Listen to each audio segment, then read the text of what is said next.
They bullied the black boy, not knowing his father was a powerful crime boss. The parking lot was buzzing with students' laughter and chatter after school. The last rays of sunlight touched the cars, painting everything in warm golden light.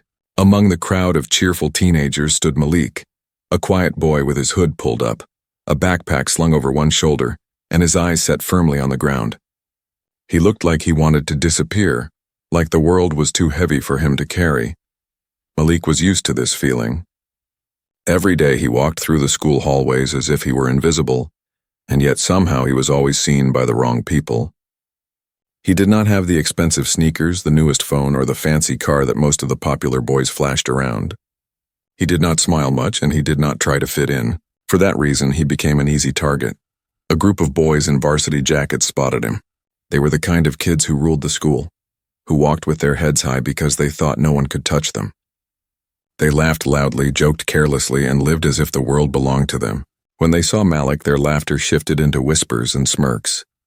"Look at him," one of them sneered, "always hiding under that hoodie. Like he's scared of the sun." "Maybe he's scared of us," another added, and the group chuckled. Malik kept walking, his heart steady. He had learned not to react. Reaction was what they wanted. Silence, however, was his shield. He remembered his father's words every time he felt the sting of their cruelty. "A lion doesn't answer to the bark of dogs, son." He walks on. But silence was not always enough. That afternoon they surrounded him. 7 boys in red varsity jackets formed a circle around him near the cars. He stopped, adjusting the strap of his backpack. His face was calm, almost too calm, as if he had been expecting this moment. "Going somewhere, hoodie boy?" one of them asked, blocking his path. Malik met his eyes briefly. Then he looked away. The tallest boy stepped closer, his voice dripping with mockery. "What's in the bag, books? Or bricks to weigh you down?" The others laughed. Malik did not answer. His silence annoyed them even more. "Speak up," one demanded. "Or are you too scared?" Inside, Malik felt his chest tighten. Not with fear, but with something else. A storm brewing quietly. His father's voice echoed again. "Patience, Malik. Control your fire. Let them think you are weak. One day they will see who you really are." He exhaled slowly. His eyes rose, sharp and unflinching. And then for the first time he spoke. "You picked the wrong one, fools." The laughter stopped. His words, calm and steady, sliced through their arrogance. The boys froze, exchanging uneasy glances. Malik didn't shout, didn't raise his fists. He only stood tall, as if his very presence carried a weight they could not understand. To them, it was strange. Why did he not look scared? Why did his voice carry so much quiet confidence? One of the boys tried to laugh it off. "What did you say?" Malik repeated, slower this time. "You picked the wrong one." He pushed past them, not running, not rushing, just walking as if nothing had happened. His steps were steady, his head high under the hood. Behind him, the group of bullies stood frozen, confused, and strangely unsettled. For the first time, they felt something they were not used to. Doubt. Malik reached the edge of the lot, his heart pounding but his face calm. He knew what they did not. His silence was not weakness. His strength was not in fists or words. His strength came from the man waiting at home, a man no one at school dared to imagine, because Malik's father was not an ordinary man. At home, behind closed doors, Malik lived a life of discipline and silence. His father, Mr. Carter, was a man who carried shadows. People whispered his name in the city, half with fear, half with respect. To the world, he had once been a man of power, someone who moved things, controlled things, someone whose presence commanded silence. To Malik, however, he was simply Dad, the man who woke him at dawn for morning runs, who taught him the meaning of patience, and who always reminded him, "Son, real strength doesn't come from fighting. It comes from knowing when not to." That night, Malik sat at the kitchen table, eating dinner quietly while his father watched him with sharp eyes. "You walked with strength today," Mr. Carter said simply. As if he already knew. Malik looked up, surprised. "How did you—" His father smiled faintly. A man always knows when his son carries himself like a lion. Malik lowered his gaze. "They keep pushing, Dad, every day. And I don't want to be like them. I don't want to fight." His father leaned closer. "And you won't. Fighting is easy. Anybody can swing fists. But standing tall, unshaken, when the world tries to break you, that is real power." Malik nodded slowly, the words sinking deep. Outside, the night was silent, but in Malik's heart, something had shifted. He was no longer just the boy with the hoodie, the easy target. He was the boy who carried a legacy of strength, of patience, and of quiet power. And the boys at school had no idea who they had chosen to mock, because one day soon, they would learn the truth. Malik woke up early the next morning before the sun even touched the rooftops. The neighborhood was still asleep, the streets quiet except for the occasional bark of a dog or the hum of a car passing by in the distance. His alarm had not gone off yet, but Malik was already awake. He had trained himself to rise before the world. In the living room, his father was waiting. Mr. Carter sat in his chair like a king in his throne, not because of wealth or luxury, but because of the way he carried himself. Even in silence, he radiated authority. His sharp eyes scanned the newspaper, though Malik wondered if he was really reading it or just using it as a way to watch his son without making it obvious. "You're awake?" Mr. Carter said without looking up. "I couldn't sleep," Malik replied, tying his sneakers. His father folded the paper slowly and set it aside. "Good, then we run." This was their ritual. Every morning before school, Malik and his father ran together. Not for exercise, not just for health, but for discipline. Malik's father believed a strong body built a strong mind, and a strong mind built a strong man. As they stepped outside, the cool morning air stung Malik's face. His breath turned into mist as they began their jog down the empty street. His father's strides were long and steady, his posture firm, every step carrying years of strength. Malik pushed himself to keep up. "Tell me about yesterday," Mr. Carter said suddenly. Malik's chest tightened. He knew his father was referring to the confrontation in the parking lot. Somehow his father always knew. It was as if whispers of the world found their way to him, even from the walls of a high school. "They tried to corner me again," Malik admitted between breaths. "And what did you do?" "I didn't fight," his father nodded, not breaking stride. "Good, and what did you say?" "I told them they picked the wrong one." There was silence for a moment, broken only by the sound of their sneakers hitting the pavement. Then his father let out a quiet laugh, low and almost proud. "You used your voice. That is stronger than using your fists." Malik glanced at him. "But they'll keep coming. I see it in their eyes." "Of course they will," his father said. "The world always tests those it fears might rise above. But remember, Malik, the strongest men are not those who strike back at every insult.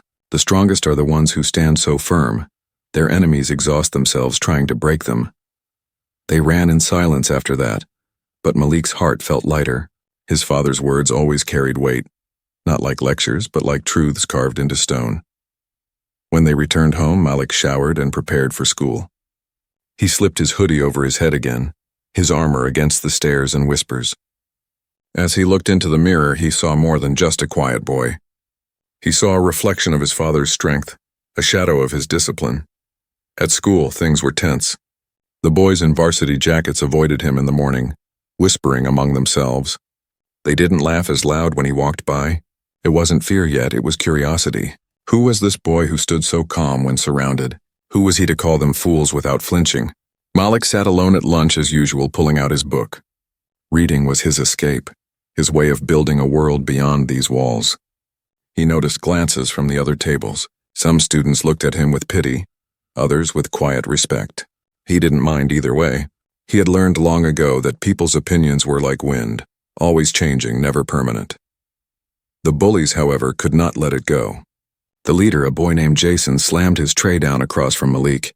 His friends crowded around, creating a wall of noise and arrogance. "You think you're tough now, hoodie boy?" Jason sneered. Malik closed his book slowly, his eyes meeting Jason's. He didn't say a word. Silence once again was his weapon. Jason leaned closer, his voice low. "Say something smart again." "I dare you." Malik's hands stayed on his book. His voice was calm, almost too calm. Strength is not in shouting. It's in staying quiet when others expect you to break. Jason blinked, confused. His friends muttered, unsure how to respond. Malik stood, collected his tray, and walked away, leaving them behind. He didn't need to raise his voice or his fists. His dignity had already won. That night, Malik's father found him in his room, staring at the ceiling. "Thinking again?" Mr. Carter asked, stepping inside. "Yes," Malik admitted. Sometimes I wonder if being silent makes me weak. People think I'm scared. They laugh because I don't fight back. His father sat beside him, his voice steady. Son, I once lived in a world where fear was currency. Men carried guns, men carried knives, men carried threats. I carried silence. Do you know why people followed me? Because they were scared of you? His father shook his head. No, because I was unshaken. When a man cannot be moved by fear, he becomes something more than dangerous. He becomes respected. Fear fades, Malik. Respect does not. Malik let those words sink deep into his heart. His father had lived a life of shadows, yet every lesson he gave was a light for Malik to walk with. The next day, Malik walked into school not as the boy with the hoodie, not as the target, but as someone who carried a secret strength. His silence was no longer just a shield, it was a weapon. And slowly the school began to notice. Some students whispered his name with curiosity. Some began to admire his calmness. And the bullies? They grew more restless, more frustrated.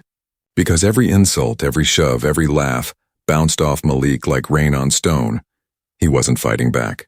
But he was winning, and deep inside, Malik knew his father was right. Power was not about fists. Power was about presence.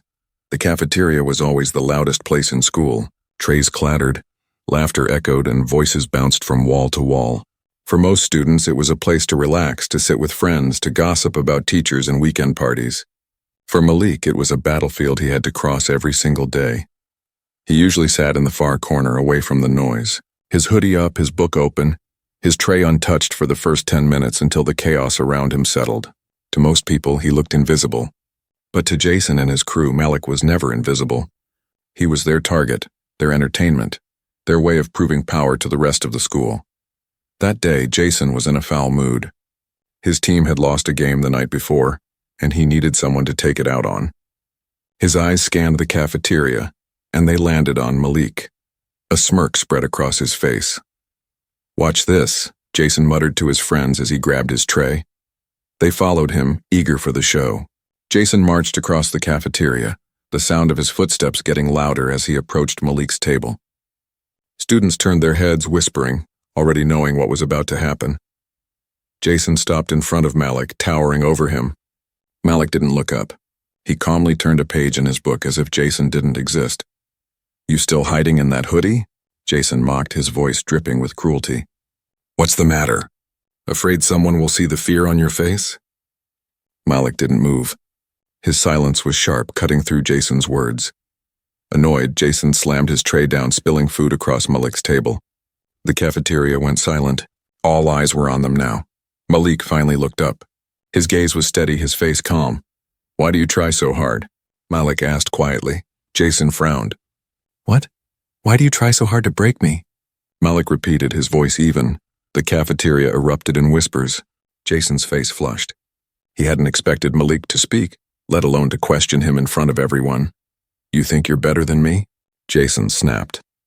Malik stood slowly, his hands at his sides, not clenched, not shaking. No, I don't think I'm better than anyone. I just know you can't touch me. Not really. Jason's jaw tightened. His friends shifted uneasily. Malik's calmness unsettled them in a way fists never could. Say that again, Jason demanded, stepping closer. Malik didn't flinch. He looked Jason straight in the eye and spoke with quiet certainty. You picked the wrong one, the cafeteria gasped. The words echoed, familiar from the parking lot incident. Jason's face twisted with anger, but before he could react, a teacher entered the room. The tension broke. Jason shoved Malik's tray to the floor and stormed off, his friends following behind. Malik bent down, picked up his tray, and walked away without a word. That night at home, Malik sat in his room staring at his reflection in the mirror. His hoodie lay on the bed. He studied his own face, the calmness in his eyes. For so long he had thought silence made him weak, but now he realized silence was his strength. He didn't need to prove himself with fists or loud words. His calmness shook people more than anything else ever could. Still, he felt the weight of what had happened. The cafeteria moment had made him visible in a way he hadn't wanted. People were talking. Whispers spread faster than fire. Who was Malik? Why was he so unafraid? Later that evening, Mr. Carter entered Malik's room. His presence filled the space like a storm cloud. He didn't sit, didn't ask permission, he simply stood watching his son. I heard about today, his father said. Malik sighed. Of course you did. Mr. Carter's lips curved into the faintest smile. You stood tall. I didn't fight, Malik said. That's why you stood tall, his father replied. Any fool can fight. Few can face humiliation, insult, and disrespect with their head still high. That's power, Malik, real power. But it doesn't stop them. Malik admitted frustration in his voice. They'll just keep coming. They won't stop. Mr. Carter stepped closer, placing a hand on Malik's shoulder. Then let them. Every time they come and every time you don't break, you win. Not because you scare them, but because you rise above them. Malik looked into his father's eyes. There was something in them, something sharp, something dangerous, something that reminded Malik of the whispers he'd heard about his father's past. He didn't ask questions. He didn't want to. He just listened. The next day, the atmosphere in school shifted. Students looked at Malik differently. Some nodded at him as he walked by. Some whispered to each other. Even teachers watched him closely, sensing a change. Malik walked the halls with his usual calmness, his hoodie up, his stride steady. But inside he knew something had shifted. Jason, however, couldn't let it go. Humiliation burned inside him. He gathered his crew after school, his eyes filled with rage. We end this tonight. The boys nodded, but some hesitated. Malik's calmness had unsettled even them. Still, Jason's anger pushed them forward. That evening, Malik walked to the parking lot again, just as the sun dipped low, painting the sky in shades of red and gold. He felt the tension in the air before he even saw them. Jason and his crew waited, forming a circle again. End of the line, hoodie boy, Jason said coldly. Malik looked around at them, then straight at Jason. His voice was steady, his words deliberate. You can try to break me, but you'll only break yourselves. Jason lunged forward, but before anything could happen, sleek black cars rolled into the lot. Doors opened and men in dark suits stepped out. Their presence was silent but heavy, like shadows that carried weight. The air shifted. Everyone froze. At the center of it all was Mr. Carter. He didn't say a word. His eyes scanned the group, sharp and unyielding. Jason and his friends stepped back instinctively, fear creeping into their faces. Malik stood tall, his heart pounding but his face calm. His father's presence was not to save him, but to remind him. Malik was never alone. The boys scattered, muttering excuses, their bravado gone. Malik stood in the middle of the lot, his hoodie still up, his head still high. That night, Malik sat with his father at the kitchen table. Mr. Carter poured 2 glasses of water, sliding one to his son. You see now? He asked. Malik nodded slowly. Yes, power isn't fists. It's presence, his father smiled. And you have it, son. More than I ever did. One day they won't just stop bullying you. They'll follow you. Because real strength, it inspires. Malik looked down at the table, then back at his father. For the first time, he didn't just see himself as the boy in the hoodie. He saw himself as something greater. A leader in the making. The next morning at school, the air felt different. Hallways that were usually filled with loud laughter and casual chatter now carried low whispers that trailed behind Malik as he walked past. His hoodie was up, as always, his backpack slung over one shoulder, his stride calm and steady. But the eyes watching him were no longer filled with mockery. They were filled with something else, uncertainty, curiosity, maybe even fear. It had only taken one night for the story to spread. Students who had seen Jason and his crew scatter in the parking lot told their versions of the story. Some claimed black cars had appeared like ghosts out of nowhere. Others swore they had seen men in dark suits step out, standing like silent guards. And at the center of it all was Malik's father, whose presence alone had silenced the bullies. No one knew the full truth, but the rumors were enough. Did you hear? Malik's dad is some kind of boss. They say he used to run the whole city. I heard Jason almost fainted when he saw him. The whispers grew with every telling. Malik heard them, but he did not react. He kept walking, silent and composed, his eyes straight ahead. His father had warned him about this. Respect once earned could change everything. But respect built on fear was a dangerous kind of respect. At lunch, Malik sat in his usual corner. This time, no one came to bother him. Jason and his friends sat quietly at their table, their usual loud laughter replaced with uneasy glances in Malik's direction. The rest of the cafeteria buzzed with rumors. Some students looked at Malik as if he were untouchable. Others looked at him with awe, like he carried a secret power they wished they had. Malik opened his book, pretending to read, though his mind was elsewhere. He thought of his father's words. Fear fades, but respect remains. He didn't want to be feared. He didn't want people whispering about his father. He wanted to be respected for who he was, not for the shadow of the man who raised him. That evening at home, Malik sat across from his father at the dinner table. The smell of roasted chicken filled the kitchen. The silence between them was comfortable, but Malik's thoughts weighed heavy. "They're talking about you at school," Malik finally said. Mr. Carter didn't look surprised. He took a slow sip of water before replying. "What are they saying?" "That you're dangerous. That you're powerful. That's why no one touches me anymore." Malik's voice was steady, but his eyes revealed the conflict inside him. "Dad, I don't want them to fear me. I want them to respect me." Mr. Carter leaned back in his chair, his gaze sharp. "And do you think I built my life on fear alone?" Malik hesitated. He had never asked much about his father's past. He only knew fragments, whispers of power, respect, and shadows. His father continued, his voice calm but firm. "Yes, people feared me. But the reason they listened, the reason they followed, was not fear. It was because I never broke. In a world where men shouted, I stayed silent. In a world where men fought for scraps, I built a table. People respected that, Malik, not my fists, not my past, my presence." Malik lowered his gaze, thinking deeply. His father's presence alone had scattered Jason's crew, but it was more than that. It was the weight of a man who had lived through storms and still stood tall.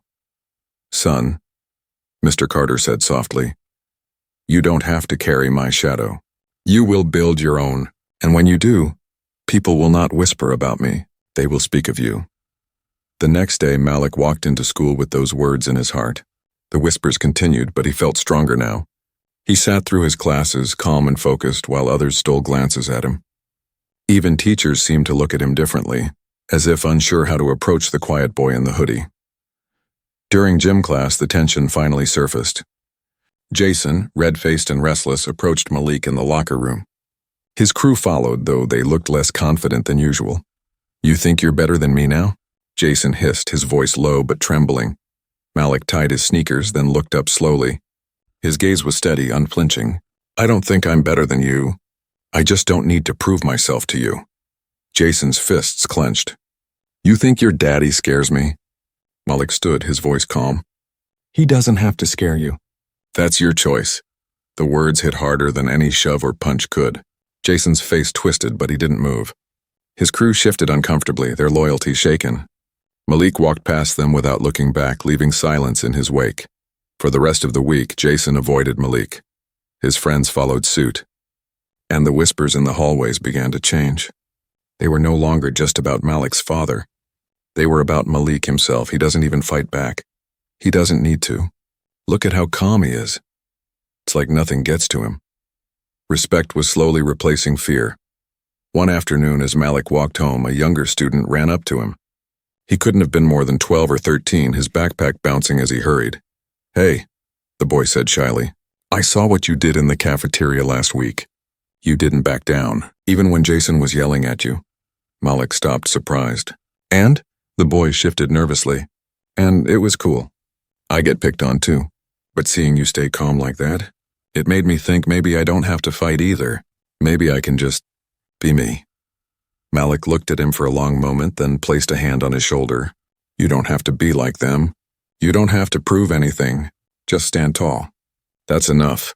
The boy smiled, his eyes brighter, before running off. Malik stood there, a strange warmth in his chest. For the first time, he realized his silence was not only protecting himself, it was inspiring others. That night, Malik shared the story with his father. Mr. Carter listened quietly, then nodded. "There it is, son. Your presence is already changing people. That is leadership. That is legacy." Malik thought about the boy's smile, about the whispers that were slowly turning into nods of respect. Maybe his father was right. Maybe his silence wasn't just a shield, it was a lesson the whole school was beginning to learn. And though Jason's anger hadn't disappeared, Malik knew one thing for certain. The tide was turning. The bullies no longer defined him. The whispers no longer chained him. He was no longer just the boy in the hoodie. He was becoming something more. Friday evenings were different at the school. The parking lot glowed under the orange lamps, and the faint sounds of basketballs echoed from the gym where players stayed behind for practice. For most students, it was the start of freedom, a weekend to breathe. But for Malik, he knew the air was heavy with tension. Jason had been quiet all week, but silence was not peace. Malik could see it in the way Jason stared at him in class, the way his jaw clenched every time Malik passed. Jason wasn't done. He was just waiting, and that evening, the waiting ended. Malik walked toward the lot with his backpack, his steps steady as always. He could already feel eyes on him before he reached the gates. Jason and his crew were there, leaning against their cars, arms crossed, laughter sharp like knives. The sight would have made another boy's stomach drop, but Malik's face remained calm. "Look who finally showed up," Jason said, stepping forward. His voice carried a forced confidence, but Malik could hear the bitterness beneath it. Malik stopped a few feet away. He adjusted the strap of his backpack, his hood casting a shadow over his eyes. "What do you want, Jason?" Malik asked, his voice even. Jason smirked. "What do I want?" "I want my respect back.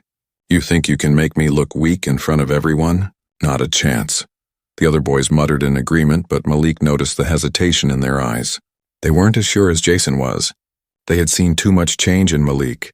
His calmness, his presence, the whispers of his father. "You don't lose respect because of me," Malik said quietly. "You lose it because of yourself." Jason's face turned red. He stepped closer, towering over Malik. "Say that again." Malik didn't flinch. His eyes met Jason's directly, steady and unafraid. "Respect isn't taken, Jason, it's earned, and right now you're losing it." The words hung in the air like thunder. The crew shifted uneasily, some looking away, others biting their lips. Jason clenched his fists, ready to swing. But before he could, sleek black cars rolled into the lot again. The sound of engines silenced everyone. Doors opened and men in suits stepped out, their presence commanding without a word. At the center was Mr. Carter. The boys froze. Jason's crew stepped back, fear flashing in their eyes. But Mr. Carter did not look at them. He looked only at Malik. "Son," he said, his deep voice echoing in the lot. "This is your moment." Malik nodded, his heart pounding, but his face calm. He turned back to Jason, who was now caught between rage and fear. The presence of Mr. Carter's men was enough to shake him, but Malik didn't want fear to be the answer. Not this time. He stepped closer to Jason until they were face to face. His voice was low but clear. "You wanted a lesson, Jason, here it is. Fear can make people run, but respect makes them stay. Fear dies the moment you're not around. Respect lives even when you're gone." Jason's eyes wavered. He opened his mouth, but no words came out. For the first time, he looked small, stripped of his arrogance. Malik continued, his voice calm but firm. "You try to make people laugh at me because you think it makes you strong. But every time you do, they see your weakness. Every insult, every shove, it doesn't make you bigger. It shows how small you really are." The crew looked down, unable to meet Jason's eyes. The silence around them grew heavy. Malik had not raised a fist, had not shouted, but his words carried more weight than any fight could. Finally, Jason's shoulders dropped. The fire in his eyes dimmed, replaced by something else, shame. He looked away, unable to stand the quiet strength in Malik's gaze. Without a word, Jason turned and walked off. His crew hesitated, then followed, their heads low. Malik stood in the center of the lot, the orange lights casting shadows around him. He didn't smile, didn't celebrate. He simply stood tall, his presence steady, his silence louder than any victory. Mr. Carter walked up to him, placing a hand on his son's shoulder. "You didn't need me to step in. You carried yourself. That is how a man wins, not by making others afraid, but by teaching them who they really are." Malik nodded. His chest felt lighter, not because Jason was gone, but because he had faced him without breaking. He had proven that silence could teach louder than fists. The next Monday, the change was clear. Jason no longer mocked him. His crew no longer dared to whisper insults. And the rest of the school looked at Malik with something new: respect. Not the kind tied to rumors of his father, but the kind Malik had earned himself. In the cafeteria, he sat at his usual table. But this time, he wasn't alone. A few students approached, asking if they could sit with him. Malik nodded. Slowly, the table that had once been a place of isolation became a place of quiet company. Even teachers noticed. One of them, Mr. Lawson, stopped Malik after class. "You've handled yourself with dignity, Malik, not many would. You've shown more leadership than most adults I know." Malik simply nodded, his humility intact. He didn't crave praise. He just wanted peace. That evening at home, Malik sat with his father. The two shared dinner in silence until Malik finally spoke. "Dad, I think I understand now." Mr. Carter raised an eyebrow. "Understand what?" "That fear is temporary. But respect, that lasts. Jason feared you when he saw you, but he respected me when I stood tall. That's what matters." A rare smile spread across his father's face. "You've learned the lesson I've been trying to teach you all these years. Fear can control men, but respect builds them. And you, Malik, you are building already." Malik felt a warmth in his chest. For the first time, he wasn't just the quiet boy in the hoodie, or the target of bullies, or even the son of a powerful man. He was himself, strong, steady, respected, and he knew this was only the beginning. The Monday after the parking lot confrontation felt strangely quiet. Students still whispered about Malik, but the whispers no longer carried mockery. Instead, they carried something heavier: respect, curiosity, even admiration. Malik could feel it as he walked through the hallways. Teachers looked at him differently, some with surprise, others with quiet approval. Students who once ignored him now nodded when he passed, as if silently acknowledging something they couldn't explain. But the biggest change was Jason. Jason no longer led his crew through the halls like kings. He walked slower, quieter, his laughter forced. The boys who once followed him now drifted away, their loyalty cracked. For the first time, Jason looked alone. Malik noticed it, but he did not let himself feel triumph. He had not wanted Jason destroyed. He had only wanted peace. Yet something inside him wondered, was this Jason's breaking point too? At lunch, Malik sat in his usual corner. He no longer hid, but he still valued his quiet space. The cafeteria buzzed with noise as usual until suddenly the noise dimmed. Jason was walking toward him. The room grew tense. Students leaned forward, waiting for a fight, waiting for Malik's silence to clash with Jason's anger again. But what they saw instead shocked them. Jason stopped at Malik's table, his hands shoved deep into his pockets. His face, usually proud and smirking, looked tired. He stood there for a moment before speaking. "Can I sit?" Jason's voice was low, almost unsure. Whispers rippled through the cafeteria. Malik looked at him calmly. He gestured to the empty chair. "Go ahead." Jason sat down slowly, his shoulders tense. For a few seconds, silence filled the space between them. Finally, Jason spoke. "I was wrong," he said. The words sounded heavy, like they had been trapped inside him for too long. "I thought making fun of you made me strong.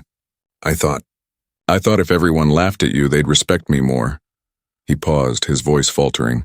"But it just made me weak." Malik studied him quietly. He had imagined many scenarios with Jason. Anger, violence, humiliation, but never this. Jason continued, his eyes fixed on the table. "That night in the lot when your dad showed up, I realized something. It wasn't him that scared me. It was you. You didn't even need to say much. You just stood there, calm, like nothing I did could touch you. And I hated it, because it showed how small I really was." The cafeteria was so quiet now that Malik could hear the faint hum of the lights above. Students strained to hear every word. Malik leaned forward slightly. His voice was steady. "Respect isn't about making people smaller. It's about lifting yourself higher. You don't need to push others down to be strong." Jason nodded slowly. "I know, I don't know how to change. I've been this way for so long, I don't even know who I am without it." For a long moment, Malik didn't answer. His father's words echoed in his mind. Respect builds men. Fear breaks them. Maybe this was Jason's chance to rebuild. "You start small," Malik finally said. "You treat people the way you want to be treated. You stop trying to prove yourself by hurting others. Strength isn't in fists or insults, it's in choosing not to use them." Jason looked at him, his eyes filled with something Malik had never seen before. Humility. "And you'll let me?" Malik nodded. "Everyone deserves a second chance." The cafeteria buzzed again, louder this time. Students whispered, shocked not just by Jason's apology but by Malik's forgiveness. In a school where grudges and fights ruled, Malik had chosen something different. That night at home, Malik told his father about what happened. Mr. Carter listened silently, his expression unreadable. "You forgave him?" Mr. Carter finally asked. "Yes," Malik said firmly, because he was ready to listen. And if he's ready to listen, he deserves a chance to change.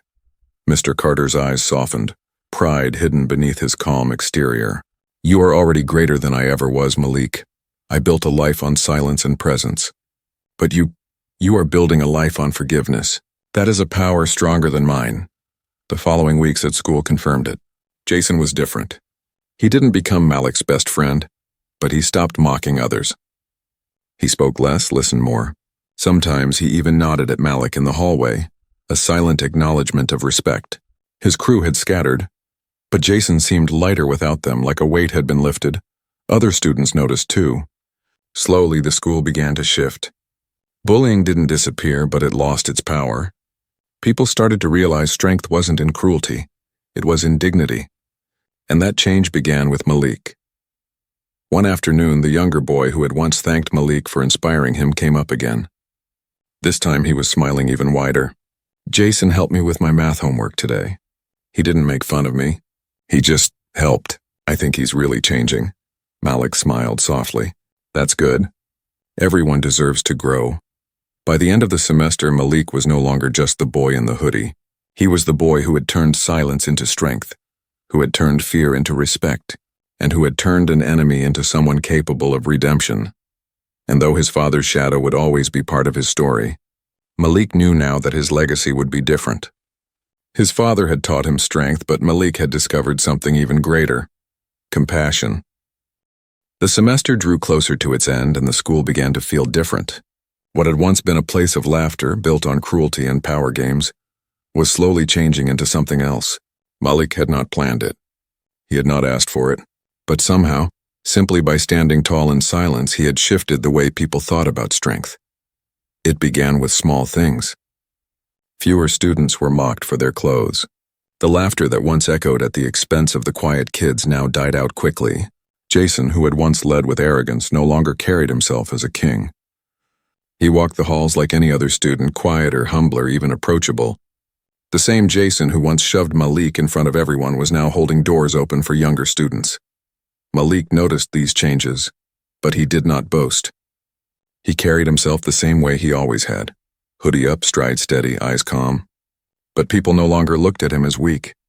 They looked at him with quiet respect, like a symbol of something greater. One afternoon, Malik stayed after school to work in the library.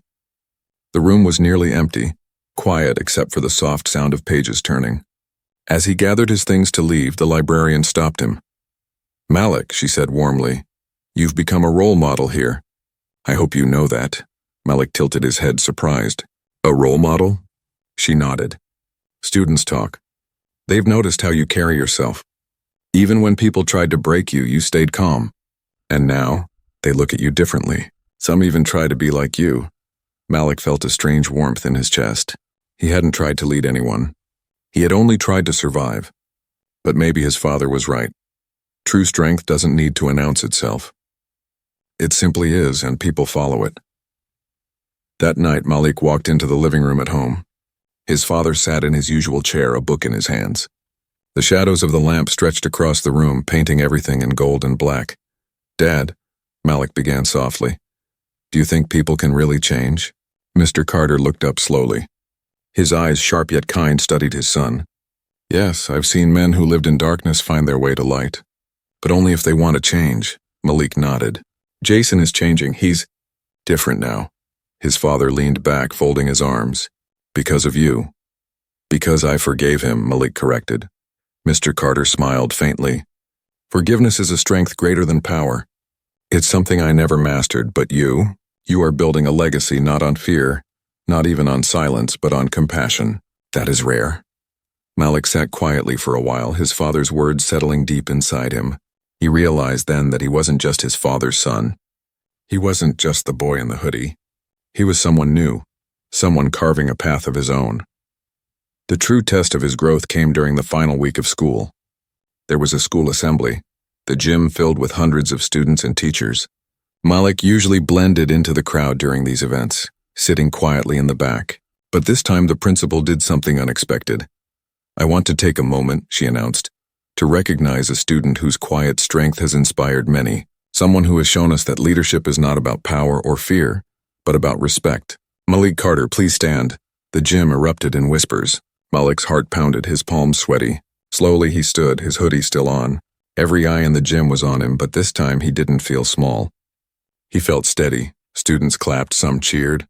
Jason, sitting in the front row, was the first to stand and clap louder than anyone. Soon others followed. The gym filled with applause, not for a boy who fought back, but for a boy who refused to break. Malik sat down, his face calm, but inside, something glowed. He had not asked for recognition. He had only wanted peace. But in choosing silence, in choosing forgiveness, he had found something greater, respect that lived beyond him. Later, as he and his father walked home together, Malik finally said the words he had carried for so long. "Dad, I think I know who I want to be." Mr. Carter looked at him, curious. "And who is that?" Malik smiled faintly. "Not a shadow, not a rumor, just me. Someone who stands tall, someone people respect not because of fear, but because I treat them with respect first." His father placed a firm hand on his shoulder. "That is a man, Malik, and that is a legacy." The city lights glowed in the distance as they walked in silence. Malik knew his journey was only beginning. Life would always bring challenges, and there would always be people who tried to break him. But he also knew something stronger now. No one could define him but himself. He was not just the boy who was bullied. He was not just the son of a powerful man. He was Malik Carter, and his story, the story of silence, strength, and forgiveness, would live long after the whispers faded.